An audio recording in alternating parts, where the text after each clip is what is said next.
Daily ব্লগগুলা করতে আমার কাছে একটু বেশি ভালো লাগে, যদিও আমার এখানে আমার টাইম শিডিউলটা একটু ব্যতিক্রম। সেই জন্য দিনের বেলা ক্লিপগুলো নেওয়া আমার কাছে একটু ঝামেলা হয়ে যায়। চলেন তাহলে আজকে ব্লগটি আমরা প্রথম থেকে শুরু করি।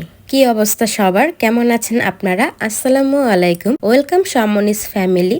সমনিস ফ্যামিলি পেজে এখন আপনারা ব্লগ 42 নাম্বার দেখতে পাচ্ছেন। আমি অনি, আলহামদুলিল্লাহ আমরাও ভালো আছি। এই পুকুরের মাছগুলো দেখে কারো কি বোঝার সাধ্য আছে যে এটা একটা পরিত্যক্ত পুকুর? আর এই পুকুরটা হচ্ছে একটা পার্কের ভিতরে। আমাদের বাসার আশেপাশে অনেক সুন্দর সুন্দর পার্ক আছে, আর এই পার্কগুলোতে বিকালবেলা আমরা প্রায় হাঁটার জন্য বের হই। এটা হচ্ছে একটা মিক্স ভেজিটেবল, আমরা ইয়াকিসোবা খাবো, সেজন্য পার্ক থেকে বাসায় আসার সময় এই ইয়াকিসোবাটা নিয়ে আসি। সকালবেলা আমি চিকেন গুলাকে জুলিয়ান কাট করে আবার ভুল করে ফ্রিজে রেখে দিয়েছিলাম, তাই এখন সমু যতটুক পারছে হাত দিয়ে চিকেন গুলাকে ছাড়িয়ে নিচ্ছে। এক কথায় বলতে গেলে সমুসান হচ্ছে ইয়াকিসোবা রান্নার একটা শেফ বা মাস্টার। এটাকে কিন্তু কেউ নুডলস মনে করবেন না, এটা হচ্ছে ইয়াকিসোবা নুডলসের মতোই, তবে এটা টেস্টটা পুরাটাই আলাদা। এখানে আছে ময়াশি, চিকেন, ক্যাবেজ, গাজর আর কয়েক রকম ভেজিটেবল। আমাদের সন্ধ্যার নাস্তা খাওয়া শেষ হতে না হতে আমাদের বাসায় চলে আসে অন্যরকম একটা মজার নাস্তা। তবে এই নাস্তা বা এই ফ্রাইটা এর আগে আমি কখনো খাইনি। এটা হচ্ছে মাগুর মাছের একটা ফ্রাই। এটা তৈরি করেছে হচ্ছে তিনতলার ভাবি, আর ভাইয়া এসে এখন এই নাস্তাটা দিয়ে গেল। খাওয়া দাওয়া শেষ করে শুরু হয়ে গেল সমুসানের মুভি দেখার টাইম।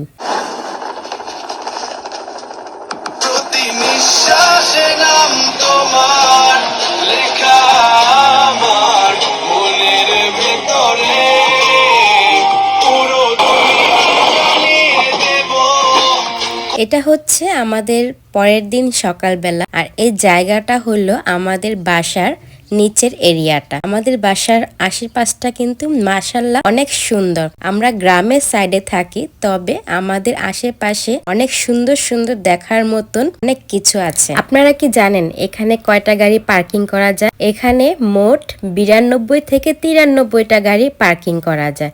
আর আমার বাসার সাইডেই কত বড় একটা রাস্তা। তবে এখানে যে যারা পার্কিং এ গাড়ি রাখে তারা যে কখন গাড়ি নিয়ে বের হয় বা কখন গাড়ি নিয়ে আসে, আমরা বা কেউ এটা আন্দাজও করতে পারি না। এই ভিউটা দেখতে কিন্তু অনেক সুন্দর, একসাথে 4টা পাহাড় অনেক সুন্দর দেখা যায়। আর যখন মেঘ দিয়ে পাহাড়গুলো ঢেকে থাকে তখন দেখতে মাশাআল্লাহ অসম্ভব সুন্দর লাগে। এই ভিউগুলা আমার রুমের জানালা থেকে আমি সুন্দর করে দেখতে পারি। এখন আবার চলে আসলাম রান্না বান্নার করার কাজে। এখানে 2 প্যাকেট লুইবা আছে। দেখে কি কেউ বিশ্বাস করবে যে এখানে 2 প্যাকেট লুইবা মানে 100 গ্রামের মতন ছিল। আর রান্না করব হচ্ছে কলার মোচা। কলার মোচাটাকে আমি ছাড়িয়ে সিদ্ধ করে ব্লান্ডার করে নিয়েছি। আমি এর আগে কখনো কলার মোচা রান্না করিনি, সব সময় আম্মু রান্না করেছে। আমাদের এটা সব সময় অনেক পছন্দ ছিল। এখন শুনি যে সমুসান নাকি এটা কখনো খায়নি, তারপরে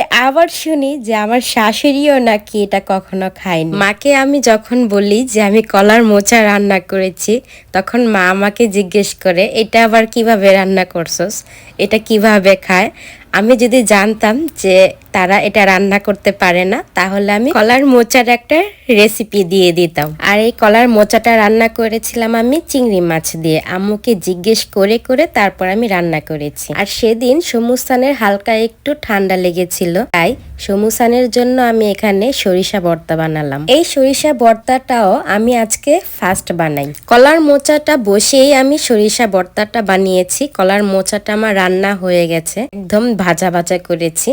আর এই যে আরেক পাশে হচ্ছে আমার লুইবার তরকারিটা, মাছ দিয়ে আলু দিয়ে রান্না করেছিলাম লুইবার তরকারি। সেদিন ভাইয়া আর সমুসান বাহিরে একটা কাজে বের হয়েছিল, আমি বাসায় একাই ছিলাম। রান্না বান্না শেষ, আর এখন চুলা পরিষ্কার করার পালা। আর এটা হচ্ছে হাইতা। যত কঠিন দাগ আছে সব এই হাইতা ইউজ করলে কঠিন দাগগুলা খুব সহজে উঠে যায়। আর প্লিজ আমার পেজটি কিন্তু লাইক এবং ফলো দিতে ভুলবেন না। আপনাদের সাপোর্টে কিন্তু আমি একটু একটু করে অনেক দূর এগিয়ে যাচ্ছি। যেহেতু আমার পেজটা নতুন, তাই সব সময় কিন্তু সব গ্রুপ বা সব জায়গাতে শেয়ার হয় না। তাই আপনারা আমার ব্লগটি যেখানেই দেখেন আমার পেজে লাইক এবং ফলো দিয়ে রাখবেন। দেখেন আগের চুলার কি অবস্থা ছিল আর এখন কতটা সুন্দর পরিবর্তন হয়ে গেছে। সাদা জিনিসগুলা একটুতেই নষ্ট হয়ে যায় আর ক্লিন করার পরে সব থেকে বেশি সুন্দর দেখায়। সুমুসানরা বাহির থেকে আসার সময় কস্তক কির্কল্যান্ড ব্র্যান্ডের এই হালাল চিকেনটা নিয়ে আসে। সব সময় কিন্তু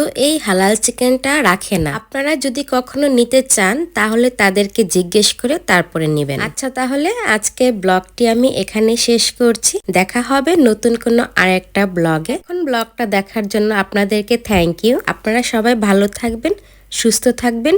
আল্লাহ হাফেজ।